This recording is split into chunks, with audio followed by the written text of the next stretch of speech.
Hello everybody, this is Belinda from Belinda's Book Nook, and I am here to talk to you about some of my birthday books that I received for my birthday. I decided, by the way, I had a great birthday. I decided that I was going to break it up into several videos just because I have so many books and I don't want to do one of those videos with so many books that you forget what I talked about. So I'm going to break it up to 4 or 5 books per video. Don't shame me by the amount I got. And I looked through them this morning to try to figure out like the best way to break it. So try to find some similar books, because I looked at it and I have some nonfiction, I have fiction, I have a romance, one romance classic, I have some mystery books, I have some books that I'm going to read, that I'm going to tell you about today that are great for reading Caribbean Month, Caribbean Heritage Month, and Caribathon, despite the fact that I think that like I said, I extend it through the whole month because I can never just do a week or two. So the books that I'm going to talk to you about today are all set in the Caribbean, and I figured I would do that. And if you want to pick up one of these, you could pick them up. So the first one, I can't remember. I had my journal is MIA right now, my book journal, which I'm not sure if we'll put it in another bag or where it is, but I had written down where I had heard for the recommendations for these books, and I can't remember. But a lot of people also are recommending these books too. So but I usually try to write down where I saw it first. So this first one is called The Yard, and it's by Alia Enith.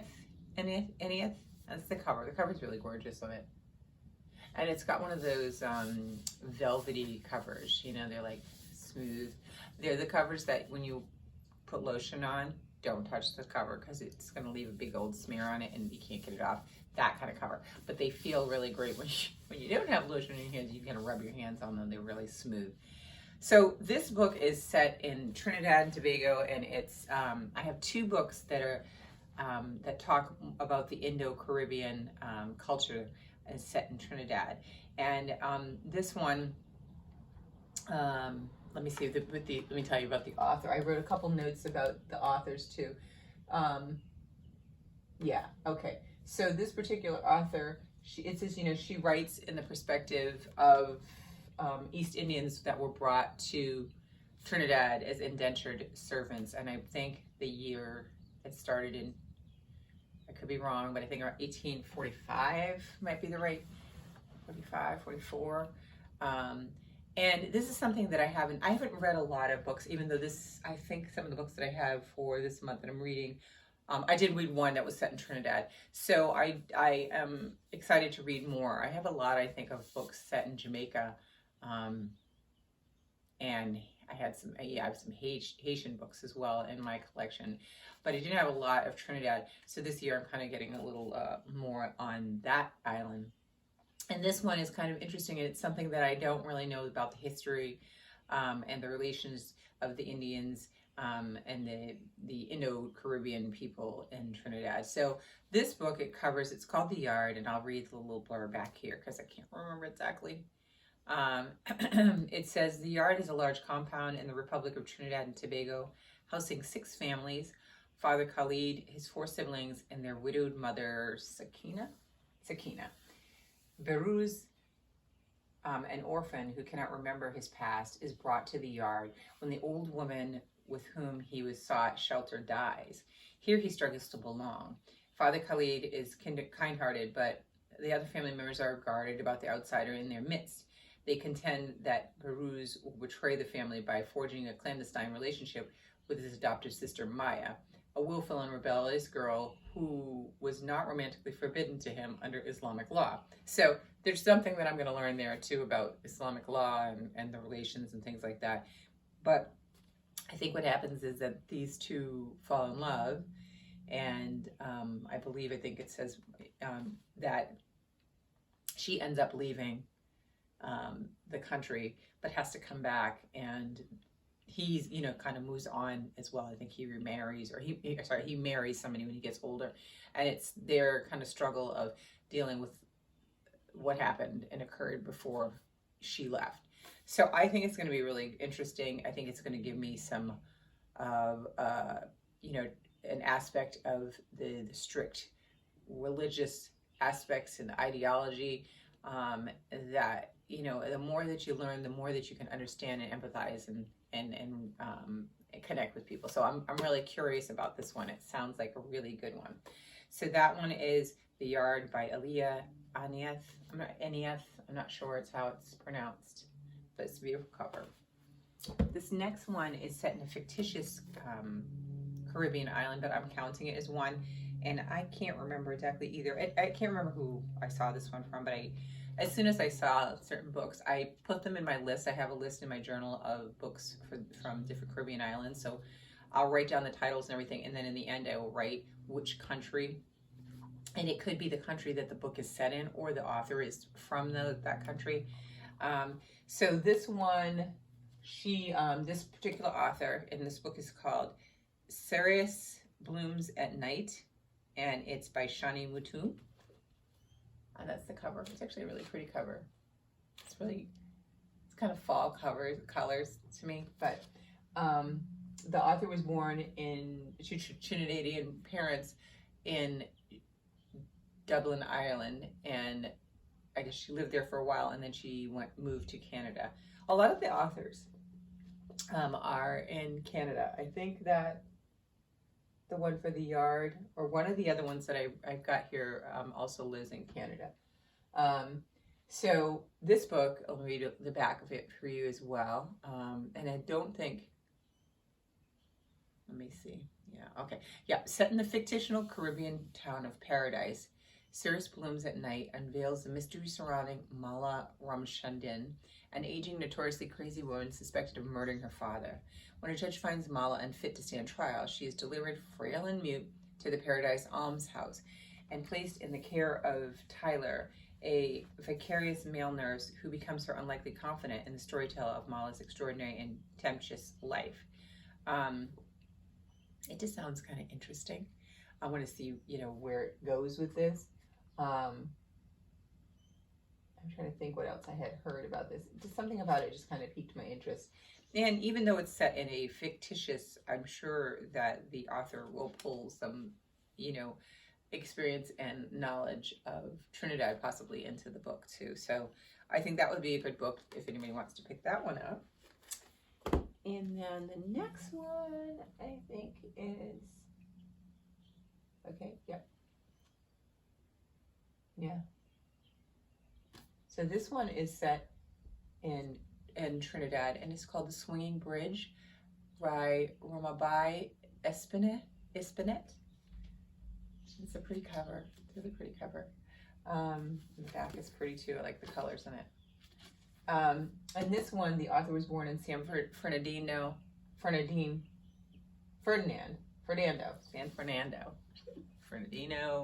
lot of Fernando, San Fernando, Trinidad, but she lives in Canada. So this author and this author for this book both live in Canada now. And they go back and forth to the island, as most of them do. This one, I can't remember, again, where I heard it from, but again, it just sounded another interesting one. And, you know, it's kind of hard to find. Some books, too, you can't find them, you can't purchase them. They're not in print, or, you know, it's just hard. So when I come across books, I'm just going to read what I can get access to, and hopefully other books will become more available. But this one here is about, it says, Mona, a film researcher rooted in Montreal, vividly remembers the night in Trinidad when her father, Dada, in a drunken rage, threatened to kill her 9-year-old brother, Kello. Years later, a terminally ill Kello asks Mona to revisit their native island and reclaim the property that her family had left behind.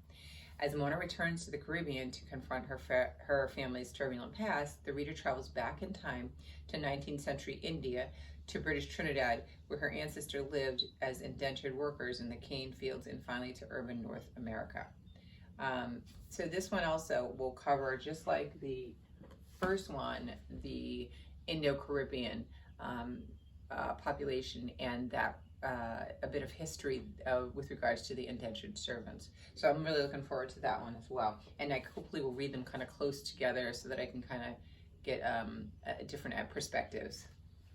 So that one's going to be good. And then my final one was recommended by Alva, and I was like, you know, first of all, I value her opinion on books anyway, so I knew I was going to get it. But let me tell you, when I looked at this cover and when she did her review of the cover, I was like, oh, what a beautiful book. And this is the final one that I'm going to do today, and this one is Daughters of the Stone. It's a novel by Dalma Llanos Figueroa. I don't know how you say it, but this is the cover of it. It's gorgeous. And the back. Isn't that beautiful? And this one is set in Puerto Rico. And the author for this, oh, did I not write it down? I didn't write stuff down here, I think, about the author.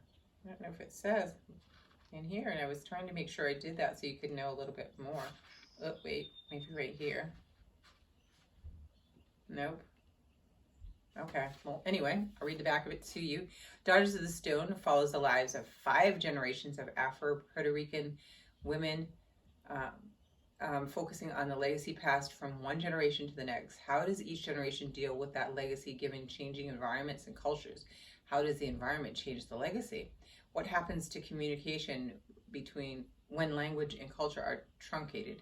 What legacy does a woman who owns nothing, not even her own body, leave for her daughter?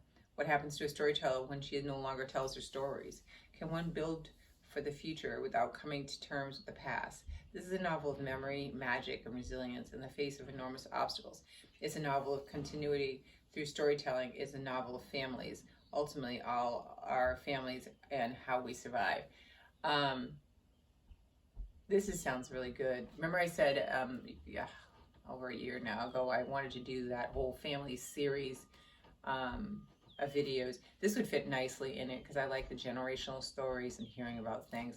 But I'm really curious about this one to find out, like, just how they explore those questions, because I am fascinated, you know, I with people and how the loss of language also in different generations, how that affects and impacts each generation, and the loss of aspects and access to culture. So I'm really curious about this one, and she raved about it and said it was good. So I'm on it, Alba. So those are the 4 books that I have, and then I have, like, you can't see off camera, I have piles of other books I bought, but that was what I wanted for my birthday. I wanted books, and so I ordered a whole bunch of different kind of books. You're going to see mysteries. You're going to see some really great nonfiction. You're going to see some new releases, and some olders, and like I said, I have a classic in there as well. So these are the 4 books for today. We have Daughters of the Stone, and I'm not going to botch the name again. We have The Swinging Bridge, which is that one. We have The Yard, which is a gorgeous cover as well. They're all really beautiful. And Cerise Blooms at Night, and that one's there. So those are 4 birthday stuff. I had a really nice birthday. It was very chill and relaxed. I got up and read on my new patio. Patio is done, and had a cup of tea and read for a while in the morning, which is just amazing. And then I wanted a lobster roll for my lunch, so I had that with my son and my husband, and then I just hung out. It was just really a nice, relaxing day. It was in the middle of the week, so who can really do too much? But that's kind of all I wanted. I didn't want to have to cook, clean, or do anything. I just ate, relaxed, read, and just enjoyed being outside. It was really good weather too. But the patio is definitely done. Now we are going to start working on the next phase, which is a privacy screen. And then we are going to start laying out to figure out where we're going to put the new raised beds for my vegetables. So yeah, phase 1 is done, and I'm totally trying to utilize it and get all of my time in it before the season ends. So anyway, here are my 4 books, and I will talk to you guys later. I'm just going to record these videos slowly to give you a chance to see the books, and hopefully, you know, maybe you have some of these, or if you don't, you might pick them up. And we'll talk to you guys later. Bye.